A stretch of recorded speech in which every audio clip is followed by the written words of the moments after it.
بسم الله الرحمن الرحيم. السلام عليكم ورحمة الله وبركاته. قصة مثيرة وغريبة.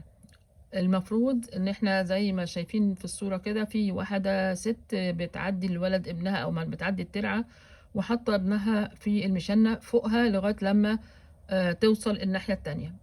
انما في القصة بقى الحقيقية اللي حصلت، انه الست كانت الولد ابنها عنده 6 شهور بس، او يعني اقل من سنة. فهي مطمنة ان هو مش هيمشي، فهم قاعدة على شط الترعة وهي شخصيا بتغسل هدومها. فاللي حصل انه انها ما خدتش بالها، والولد ده دخل جوه المية. هي مش بتعرف تعوم، وما كانش في حد جنبها. فبتعمل ايه بقى؟ راحت طبعا نزلت، هي ده ابنها. فنزلت الميه تحاول انها تلحق الولد وتحط المشنه زي كده وتجيبه بيها وحاجه زي دي. ف ما عرفتش، الميه خدتها ودخلت جوه.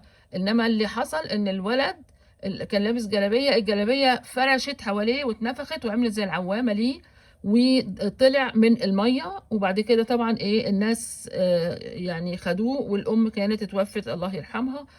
وبعدين الجده بقى كانت عجوزه جدا ورفيعه، ومعهاش فلوس طبعا، وفقيره جدا انها تجيب لبن للولد. فكانت بتشيل لانه بيعيط من الجوع، وتقعد تحطه على انه هو بتحاول انها ترضعه كده وكده يعني.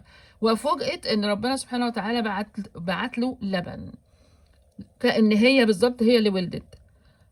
وفضلت بعد كده يعني ترضعه لغايه ما خلص السنتين بتوعه.